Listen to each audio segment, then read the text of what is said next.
চুরিবিদ্যা মহাবিদ্যা যদি না পড়ো ধরা, তেমনি আমি আজকে ঘরে বসে বানিয়ে ফেললাম রেস্টুরেন্টের মতন ফ্রাইড রাইস আর চিকেন কষা।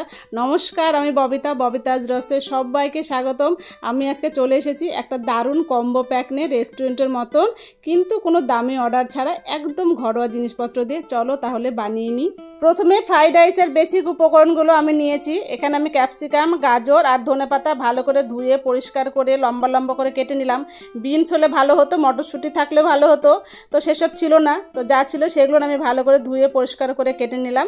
আর আমি আজকে বাসমতি চাল নিয়েছি, তোমরা যে কোনো চাল নিতে পারো, তবে লম্বা সরু হলে হবে। কয়েকটা কাজু আর কিশমিশ ভালো করে ধুয়ে আমি জলে ভিজিয়ে রাখলাম। একটা বড় কুকিং পট নিলাম, তার মধ্যে বেশ কিছুটা জল দিলাম। জলটা যখন গরম হয়ে আসবে তখন দিয়ে দেবো তেজপাতা আর সব গোটা গরম মশলা, দেবো অল্প লবণ আর সর্ষের তেল।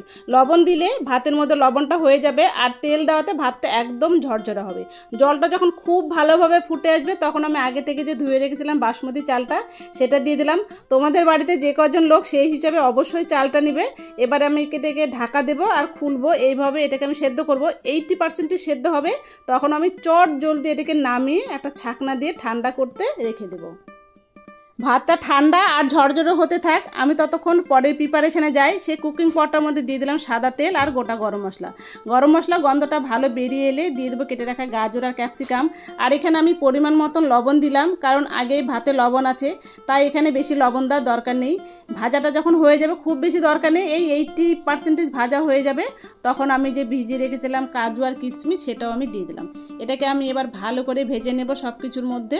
আর দিয়ে দেবো ধনেপাতা, একটু বাটার দিয়ে দিলাম। তোমরা যদি বাটারের পরিবর্তে ঘি দিতে চাও তবুও মন্দ হয় না। আর দিয়ে দেবো আইসিং সুগার আর গরম মশলা, যেটা আমি বাড়িতেই বানিয়েছি। আইসিং সুগারটা দেওয়াতে খাবারটা মিষ্টি হয় আর সবজির রং আর রূপ একদম বেড়ে যায়। সব কিছুকে ভালো করে ভেজে নেব। ভাজা হয়ে গেছে, এবার আমি রাইসটা অ্যাড করব। এবার সবজিগুলোর সঙ্গে ভাতগুলো খুব যত্ন করে মিশিয়ে নেব। বেশি তাড়াহুড়ার দরকার নেই, তাহলে কিন্তু ভাতগুলো ভেঙে যেতে পারে, তাই খুব সাবধানে আমি এগুলোকে মিশিয়ে নেব একটার সঙ্গে একটা। আর ওপর থেকে কয়েকটা কাঁচা লঙ্কা ছড়িয়ে দেব। এবার আমি এটাকে ঢাকা দিয়ে দমে রাখবো 10 থেকে 15 মিনিট। 10 থেকে 15 মিনিট পর তোমাদের সঙ্গে দেখা হচ্ছে। কেমন হয়েছে তোমরা এবার দেখে বলো। এবার আমি গরম গরম পরিবেশন করব। দিয়ে দিলাম ওপর থেকে ধনেপাতা।